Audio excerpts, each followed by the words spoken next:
नमस्कार, मी हर्षदा स्वकुळ. जर तुम्ही हे 4 व्हिडिओ पाहिले असतील तर तुम्हाला आतापर्यंत 3 लीगल गोष्टींची नक्की क्लॅरिटी आली असेल असं मी ग्रँटेड धरते आणि या व्हिडिओला सुरुवात करते. पहिली क्लॅरिटी तुम्हाला ही आलीच असेल की पॉलिटिकल पार्टी म्हणजे लेजिस्लेटिव्ह पार्टी नाही, हे सुप्रीम कोर्टानंच 2023 मध्ये म्हटलंय. अहो म्हणजे तुमच्या माझ्या रांगड्या भाषेत सांगायचं तर आमदार पक्षाचे बाप होत नाहीत, पक्षच बाप असतो. दुसरी गोष्टीची क्लॅरिटी आली असेल की paragraph 4 of the 10th schedule म्हणतं की मर्जर तेव्हाच व्हॅलिड असतं जेव्हा ओरिजिनल पॉलिटिकल पार्टी मर्ज होते आणि त्यानंतर 2/3 लोक त्याला अप्रूव्ह करतात. म्हणजे पक्षाच्या राष्ट्रीय नेतृत्वानं निर्णय घ्यायला पाहिजे आणि या मर्जरला व्हॅलिड मानण्यासाठी किमान 2/3 आमदार किंवा खासदारांनी त्याला मान्यता द्यायला हवी. सिंपल लँग्वेजमध्ये डिसिजन वरून येतो, पार्टी लिडरशिप वरून येतो आणि खाली MLAs MP हे फक्त होकार देतात. उलटी प्रोसेस होऊ शकत नाही ॲज पर लॉ. आणि तिसऱ्या गोष्टीची क्लॅरिटी तुम्हाला नक्की आली असेल ती म्हणजे सुप्रीम कोर्टात सुरू असलेल्या केसची लीगल नावं काय आहेत. ही 2 लीगल नावं आहेत या केसची आणि या 2 केसमधल्या बेसिक गोष्टींचा जो फरक आहे तो समजून घ्यायचा असेल तुम्ही हा व्हिडिओ बघा. 3 जजेसच्या बेंच समोर CJI सूर्यकांत यांच्या अध्यक्षतेखाली ही हिअरिंग सुरू आहे. सो लॉंग स्टोरी शॉर्ट, पहिली केस आहे ती म्हणजे शिंदे आणि आमदार हे डिस्क्वालिफिकेशन त्यांचं होऊ शकत नाही, हा निर्णय राहुल नार्वेकरांनी जो दिला होता त्याच्या विरुद्धची. आणि दुसरी केस आहे शिवसेना हे नाव आणि आयकॉनिक धनुष्यबाण हे सिम्बॉल शिंदेंना देण्याचा इलेक्शन कमिशन ऑफ इंडिया. आता पूर्ण व्हिडिओभर मी याला ECI असं म्हणणार आहे. ओके, तर ECIचा हा 2023चा निर्णय त्या विरोधातली. शिंदे आणि आमदार डिस्क्वालिफाय होतात की नाही हे ECIनं बघितलेलंच नाही. त्या आधीच पार्टीचं नाव आणि सिम्बॉल गेलं होतं शिंदे यांच्या हातात. Oh my God. असो, किचकट लॉ तुमच्या माझ्यासारख्या पामरांना कळावा हा यातला ब्लेसिंग इन डिस्गाईज मानू आणि बघू हा आठवडा संपताना झालेल्या हिअरिंग मध्ये काय काय उघड झालंय. एकनाथ शिंदे यांच्या लिडरशिपमध्ये 2022 मध्ये आमदारांनी केलेलं बंड फक्त पक्षांतर बंदी कायद्याचं उल्लंघन नव्हतं, तर त्या कायद्याचा जो मूळ हेतू होता तो मोडून काढायचा प्रकार होता. पक्षांतर करणं गुन्हा वाटण्याच्या ऐवजी बॅज ऑफ ऑनर म्हणजे अभिमान बनल्यासारखं दिसतंय. निवडणूक आयोग चुकीचा प्रश्न विचारत होता. तो हे पाहत होता की विधिमंडळ पक्षात मेजॉरिटी कोणाकडे, पण खरं तर त्यानं हे पाहायला हवं होतं की राजकीय पक्षात मेजॉरिटी कोणाकडे. आमदारांच्या बहुमतापेक्षा पक्षाचा निर्णयच अंतिम असला पाहिजे. ही जी सगळी स्टेटमेंट्स आहेत ही सुप्रीम कोर्टानं मागच्या 3 सुनावणींमध्ये वेळोवेळी वेगवेगळ्या ऑब्झर्वेशन्समध्ये म्हटलेली आहेत तोंडी. याचा अर्थ काय होतो हे सर्वसामान्यांनाही कळेल. एकेकाळी खिशात राजीनामा घेऊन फिरतो म्हणणारे शिंदेंना गटनेता पदावरून हटवण्यासाठी सह्या करतात, नंतर पुन्हा ते शिंदेंच्या कॅबिनेटमध्येच काम करतात.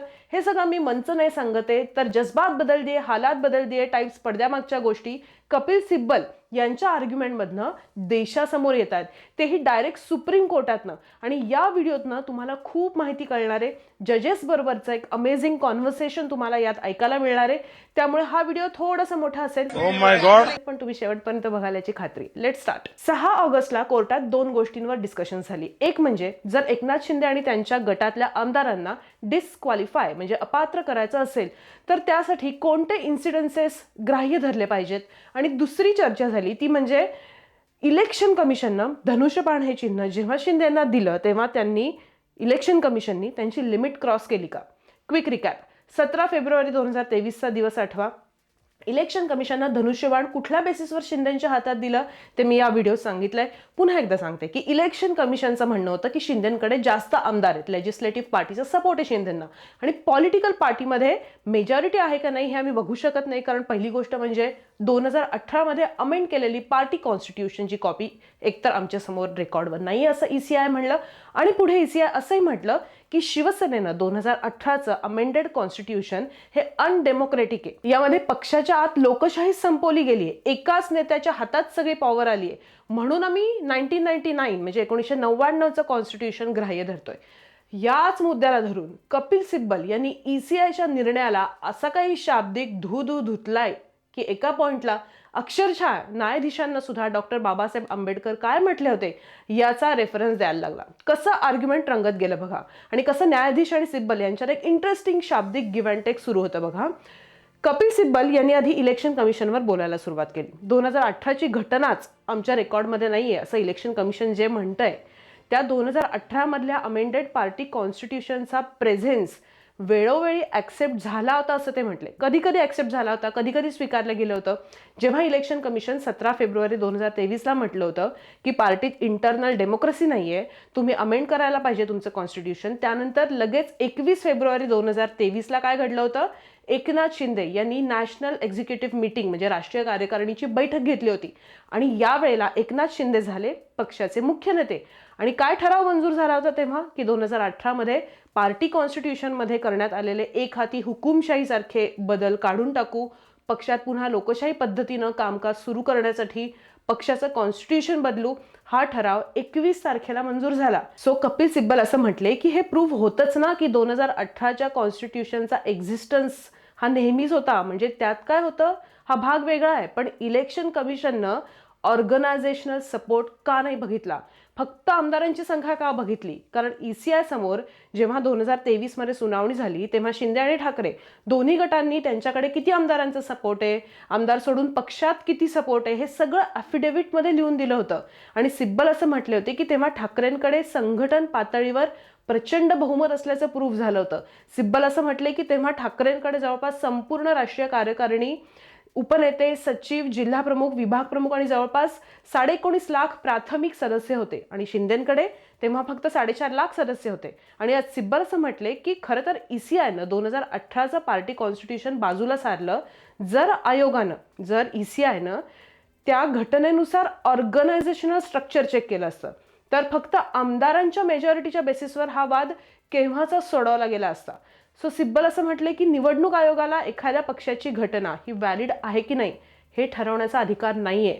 तो फक्त सूचना देऊ शकतो, बदल करा सांगू शकतो, नोंदणी फार फार तर रद्द करू शकतो, पण ही घटना अमान्य आहे असं ECI म्हणू शकत नाही. म्हणजे इथे सिब्बल असं म्हणतायत की आयोगानं स्वतःला जो अधिकारच नाहीये तो वापरला म्हणून पूर्ण निर्णयच चुकला. म्हणजे सिब्बल असं म्हटले की आयोगानं असा प्रश्न विचारला की आमदार फुटले म्हणजे पक्ष फुटला का, हा प्रश्नच चुकीचा होता. योग्य प्रश्न असा हवा होता की खरा राजकीय पक्ष कोण आहे. जेव्हा प्रश्नच चुकीचा असतो तेव्हा काय उत्तरही चुकीचं मिळतं असं सिब्बल म्हटले. लक्षात घ्या, ही अतिशय महत्वाची ओळ आहे. सिब्बल म्हणतात की इलेक्शन कमिशननं चुकीचा मुद्दा तपासला. ते म्हणले की आधी आमदार डिस्क्वालिफाय आहेत का नाही हे ठरायला हवं होतं, पण ECIनं आधीच पक्षाचं नाव, चिन्ह हे सगळं शिंदे गटाला दिलं, तोपर्यंत सगळं संपलं होतं. म्हणजे सोप्या भाषेत निवडणूक आयोगानं आमदारांच्या डिस्क्वालिफिकेशनचा डिसिजन येण्याच्या आधीच घाईघाईनं मूळ पक्ष आणि धनुष्यबाण चिन्ह दुसऱ्या गटाला म्हणजे शिंदे गटाला देऊन टाकलं. आणि एकदा चिन्ह आणि नाव दुसऱ्याच्या हातात गेल्यानंतर आमदार मग डिस्क्वालिफाय आहेत की नाही हे तपासण्यात काय अर्थ उरतो, कारण तोपर्यंत वेळ निघून गेलेली असते. आता न्यायमूर्ती जॉयमाला बागची यांच्या बरोबर कॉन्व्हर्सेशन या पॉइंटला सुरू झालं. वकिलांची हुशारी आणि न्यायाधीशांचे बारकाईनं प्रश्न विचारणं यामुळे आता वातावरण थोडंसं तापायला लागलं होतं. इथे 2 डेट्स लक्षात ठेवा आणि मग आपण पुढे जाऊ. उद्धव ठाकरे यांच्याकडनं आमदारांच्या डिस्क्वालिफिकेशनच्या बाबतीत जी याचिका दाखल झाली त्याच्या या डेट्स आहेत. 23 जून 2022 आणि 2 जुलै 2022. या मी का सांगते हे तुम्हाला आता हा पॉईंट संपल्या लगेच आपोआप कळेल. या तारखांच्या मध्ये जो काही पॉलिटिकल खेळ झालाय त्याच्या बाबतीत सुप्रीम कोर्टातलं हे कॉन्व्हर्सेशन बिटवीन जजेस आणि कपिल सिब्बल यांच्यामधलं आता मी तुम्हाला सांगते. न्यायमूर्ती बागची म्हटले की आमदारांचं डिस्क्वालिफिकेशन आणि पक्षाचं नाव हे 2 वेगळे ट्रॅक आहेत. चिन्हाचा निर्णय वेगळ्या निकषावर होतो आणि आमदार डिस्क्वालिफाय आहेत का हे तपासण्याचा अध्यक्षांचा जो मार्ग आहे तो वेगळा आहे. जरी काही गोष्टी सेम वाटत असल्या तरी कायदेशीर प्रश्न वेगळेत. आता न्यायाधीश आणि सिब्बल यांच्यात बंडखोरांच्या प्रत्येक कृतीवर चर्चा व्हायला लागली. न्यायाधीश विचारतात की त्या आमदारांनी पक्षप्रमुखांनी बोलवलेल्या बैठकीला नकार दिला, ते आले नाहीत, ते दुसऱ्या राज्यात निघून गेले, याला तुम्ही पक्ष सोडला असं म्हणता ना. तर त्यावर सिब्बल म्हणले की फक्त एवढंच नाही मायलॉर्ड, त्यांनी आमच्या चीफ व्हिप म्हणजे सुनील प्रभू यांना पदावरून काढून टाकलं, स्वतःचा वेगळा नेता नेमला म्हणजे भरत गोगावले, विधिमंडळ गटाचा नेता बदलला. सिब्बल यांचं म्हणणं होतं की या सगळ्या गोष्टींवरून त्यांनी स्वतःहून पक्ष सोडलाय, व्हॉलेंटरीली मेंबरशिप त्यांनी गिवअप केली आहे हे प्रूव्ह होतं. इथेच मुख्य कायदेशीर मुद्दा आला न्यायमूर्ती बागची यांच्याकडनं. ते काय म्हटले की या सगळ्या घटना अपात्रतेची याचिका दाखल झाल्यानंतर घडल्यात, डिस्क्वालिफिकेशनची याचिका दाखल झाल्यानंतर घडल्यात, म्हणजे 23 जून नंतर घडल्यात. म्हणजे आधी अपात्रतेची याचिका दाखल झाली, त्यानंतर चीफ व्हिप बदलला गेला, नेता बदलला गेला. त्यामुळे न्यायमूर्तींचा प्रश्न असा होता की अपात्रतेचा निर्णय घेताना नंतर घडलेल्या घटना आपण साधारणपणे विचारात घेत नाही. आणि सिब्बल यांनी त्यावर लगेच असं उत्तर दिलं की त्यांना काही फरक पडत नाही, सर्वोच्च न्यायालयानं आधीच त्या सगळ्या ज्या कृती आहेत त्या इल्लिगल ठरवल्या आहेत. सुप्रीम कोर्ट म्हटलंच ना की फ्लोअर टेस्ट इल्लिगली घेतली गेली आहे. पण न्यायमूर्ती बागची यांनी त्याला का नकार दिला ते म्हटले की नाही, फरक पडतो. कारण सुभाष देसाई प्रकरणात सर्वोच्च न्यायालयानं 2023 मध्ये फक्त एवढंच ठरवलं होतं की शिंदे गटानं जो व्हिप नेमलाय, जो गटनेता नेमलाय, तो लिगल होता की नाही, तेवढाच निर्णय दिलाय. पण त्या डिसिजनमध्ये सुप्रीम कोर्टानं हे ठरवलं नाहीये की हे आमदार डिस्क्वालिफाय आहेत की नाही. म्हणजे लॉंग एवढी सगळी स्टोरी एका वाक्यात शॉर्ट करून सांगायची तर सुभाष देसाई निकाल म्हणजे व्हिप आणि गटनेता बदलण्याची व्हॅलिडिटी आणि सध्याचं प्रकरण हे आमदार अपात्र ठरतात का, ही दोन वेगवेगळी कायदेशीर प्रकरण आहेत असं न्यायमूर्ती बागची स्पष्ट करत होते. एका वाक्यात सारांश हा आहे की न्यायमूर्ती बागची यांचा मुद्दा असा होता की डिस्क्वालिफिकेशनचा डिसिजन घेताना याचिका दाखल होण्याच्या पूर्वी घडलेल्या घटनांना जास्त महत्त्व असतं, याचिकेनंतर घडलेल्या घटनांवर डिस्क्वालिफिकेशनचा डिसिजन युजली आधारित नसतो. त्यामुळे सुभाष देसाई प्रकरणातला निकाल आपोआप डिस्क्वालिफिकेशन सिद्ध करत नाही. पण कपिल सिब्बल न्यायमूर्ती बागचींना हे सांगत होते की तुम्ही म्हणताय की याचिका दाखल झाल्यानंतरच्या घटना ग्राह्य धरता येत नाहीत, पण सगळ्या आमदारांच्या विरोधात याचिका काय एकाच दिवशी दाखल झाली नाही ना. पहिल्या 16 आमदारांच्या विरोधात 23 जूनला झाली, त्याच्यानंतर उरलेल्या आमदारांच्या विरोधात 2 जुलैला याचिका दाखल झाली.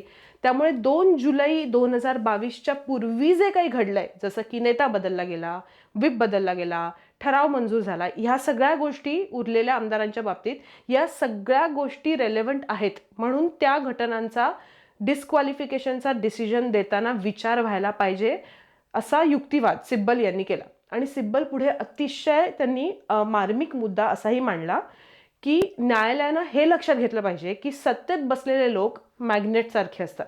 एकदा का सरकार आलं की चिन्ह दुसऱ्याला मिळालं की बाकीचे आमदार खासदार सुद्धा आपसूक तिकडे ओढले जातात. आणि म्हणूनच सुरुवातीला जे 31 आमदार होते ते 39 झाले आणि नंतर 56 झाले. जर डिस्क्वालिफिकेशनच्या ॲप्लिकेशनवर वेळीच डिसिजन झाला असता तर हे चित्र दिसलं नसतं असं ते म्हटले. सिब्बल म्हटले की आम्ही वेगळे झालो तेव्हा 21 खासदार आमच्यासोबत होते, त्यात 18 लोकसभा आणि 3 राज्यसभा सदस्य होते. पण एकनाथ शिंदे मुख्यमंत्री झाल्यानंतर तेही तिकडे गेले आणि हे होणारच होतं, कारण ज्याच्याकडे सत्ता असते त्याच्याकडे लोक ओढले जातात, त्यामुळे बहुमत वाढत जातं असं सिब्बल म्हटले. पुढे ते म्हणले आणि म्हणूनच लोकशाहीमध्ये संस्थांचा प्रामाणिकपणा आणि एक इन्स्टिट्यूशनल इंटिग्रिटी असते, ती फार महत्त्वाची असते. जर संस्था प्रामाणिकपणे काम करत नसतील तर लोकशाहीचा बेस हलतो. आणि त्यावर न्यायमूर्ती जयमाला बागची म्हटले की निवडणूक आयोगानंही आपल्या आदेशामध्ये या संस्थांच्या प्रामाणिकपणाला किती इम्पॉर्टन्स आहे हे सांगितलंय. त्यासाठी त्यांनी डॉक्टर बाबासाहेब आंबेडकर यांचे विचार सांगितले. सिब्बल म्हटले की हो, अगदी बरोबर. न्यायमूर्ती बागची पुढे म्हणले की आयोगानं तर डॉक्टर बाबासाहेब आंबेडकर यांचे विचार लिहिले सुद्धा आहेत. तसंच पक्षांतर म्हणजे डिफेक्शन हे संविधानाविरुद्धचं पाप आहे, म्हणजे एक संविधानिक पाप आहे, कॉन्स्टिट्युशनल सीन आहे असं म्हटलंय. पण आजची परिस्थिती अशी झाली आहे की पक्षांतर हे पाप राहिलं नाहीये, उलट काही जण ते अभिमानाची गोष्ट समजायला लागलेत. हे ऑब्झर्वेशन आहे जजचं. तर सिब्बल त्यावर म्हणले की हो, अगदी तसंच आहे. म्हणजे एक क्षण असं झालं की सिब्बल आणि जज सेम लाईनवर बोलतात. न्यायमूर्ती बागची यांनी मग डॉक्टर बाबासाहेब आंबेडकर यांचं प्रसिद्ध वाक्य सांगितलं की संविधान कितीही चांगलं असलं तरी ते राबवणारी माणसं जर चांगली नसतील तर ते संविधान सुद्धा वाईट ठरू शकतं. म्हणजे जज बागची ECIलाच ऐकवतायत का? आणि हे सगळं कॉन्व्हर्सेशन की येस बरोबर आहे हे सगळं सुरू असताना CJI सूर्यकांत यांनी एक प्रश्न टाकला आणि इथपासून सुरू झालेलं कॉन्व्हर्सेशन तर तुम्ही नक्की ऐका आणि त्यानंतर रॅपअप करू व्हिडिओ. सरन्यायाधीश सूर्यकांत म्हटले की सुरुवातीला शिवसेनेची पार्टी कॉन्स्टिट्यूशन डेमोक्रॅटिक होती, म्हणजे लोकशाहीवादी होती, पण नंतर त्यात बदल करण्यात आले आणि संपूर्ण पक्ष जवळपास एका व्यक्तीच्या कंट्रोलमध्ये गेला. आपण बोलतोय हे सगळं की सरकारी आणि घटनात्मक संस्थांनी डेमोक्रॅटिक व्हॅल्यूज पाळल्या पाहिजेत, पण मग are political parties not suppose to follow democratic principles like other institutions? म्हणजे मराठीत राजकीय पक्षांनी लोकशाही पद्धतीनं चाललं पाहिजे अशी अपेक्षा नाहीये का, असा प्रश्न CJI यांनी केला. त्यावर कपिल सिब्बल म्हणले की माय लॉर्ड, आम्ही असं केलं नाहीये, मी आधीच ते दाखवून दिलंय. पण खरी गोष्ट अशी आहे की एखादी पार्टी कॉन्स्टिट्यूशन लोकशाहीवादी आहे की नाही हे ठरवण्याचा अधिकार निवडणूक आयोगाला नाहीये, हा मुद्दा आहे.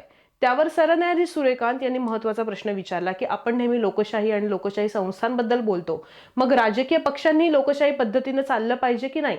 हा कोर्टाचा फार महत्त्वाचा घटनात्मक प्रश्न होता, लक्षात घ्या. तर सिब्बल यांनी त्यावर जे उत्तर दिलं तेही तितकंच महत्त्वाचं किंवा बऱ्याच गोष्टी सांगणार आहे. ते असं म्हणले की माय लॉर्ड, तुमचा मुद्दा मला मान्य आहे, पण राजकीय पक्ष आणि घटनात्मक संस्था यांच्यात फरक आहे. निवडणूक आयोग, सर्वोच्च न्यायालय यासारख्या संस्था घटनेनुसार काम करतात, पण राजकीय पक्ष राजकीय निर्णय घेतात. म्हणून घटनात्मक संस्थांकडनं अपेक्षित असलेला जो प्रामाणिकपणा आहे, जी इंटिग्रिटी आहे, त्याची लेवल ही खूप जास्त वर असते. सिब्बल पुढे म्हटले की राजकीय पक्षांनी कदाचित तो चुकीचा निर्णय घेऊ शकतो, चुकीचा निर्णय घेतला तर तो त्यांना बदलता येतो, पण निवडणूक आयोगानं चुकीचा निर्णय दिला तर त्याचे परिणाम उलटवणं अनेकदा जवळपास अशक्य होतं. सिब्बल यांनी आयोगावर टीका करत असं म्हणलं की जास्तीत जास्त आयोगानं आम्हाला एवढंच सांगायला हवं होतं की तुमची पक्षघटना बदला, पण आयोगानं डायरेक्ट 2018ची पक्षघटना ग्राह्यच धरली नाही. आणि ते पुढे म्हणले की देशात असे अनेक राजकीय पक्ष आहेत ज्यांनी अनेक वर्षांपासून इंटरनल त्यांच्या पक्षामध्ये इलेक्शन्स घेतलेल्याच नाही आहेत. मग ECI कधी त्यांना सांगायला गेलं का की तुमची पक्षघटना ही डेमोक्रेटिक नाही आहे म्हणून आम्ही तुम्हाला पक्ष म्हणून मान्यता देत नाही? नाही. तर सिब्बल यांचा मुख्य आरोप काय होता की याच कारणावरून आयोगानं शिवसेनेची 2018ची पक्षघटना मान्य केली नाही ना, पण असा अधिकार ECIला आहे का? त्यावर न्यायमूर्ती बागची म्हटले की हा मुद्दा तुम्हाला कायद्याच्या आधारे आम्हाला सिद्ध करून दाखवायला लागेल. सिब्बल शेवटी म्हणले की हो, मी ते सिद्ध करेन, पण एक गोष्ट लक्षात ठेवा की आधीच आपण निवडणूक आयोगाला खूप अधिकार दिलेत. आता जर त्यांना पक्षाची घटना दुर्लक्षित करण्याचा जर अधिकार दिला, इग्नोर केली त्यांनी पक्षाची घटना, तर त्याचे प्रचंड सिरियस कॉन्सिक्वेन्सेस आहेत. आणि यानंतर त्या दिवसाची म्हणजे 6 तारखेची कालची सुनावणी संपली. पुढच्या आर्ग्युमेंटमध्ये काय होतं, प्रेडिक्शन्स खूप लिगल एक्सपर्ट्सकडनं येत आहेत, ती तुम्ही बघतच असाल. पण बेसिकली हे आर्ग्युमेंट्स कशी चालतात आणि या आर्ग्युमेंटमध्ये कोण कोणाला काय म्हटलं हे प्रिसाइजली सांगणं पण तितकंच महत्त्वाचं मला वाटलं आणि त्यामुळे मी हा व्हिडिओ केला. हे व्हिडिओ तुम्ही अगदी शेवटपर्यंत पाहताय याचं फार बरं वाटतं, कारण हे खूप लांब व्हिडिओ असतात, कंटाळवाणे कदाचित होऊ शकतात. ते होऊ नयेत याचा प्रयत्न मी करत असते, पण तरी लिगल गोष्टी आहेत, थोड्याशा किचकिच होऊ शकतं. पण थँक्यू फॉर वॉचिंग दिस. आणि पुढच्या व्हिडिओमध्ये आपण कदाचित एक वेगळा विषय घेऊन, वेगळा मुद्दा घेऊन भेटूयात. धन्यवाद.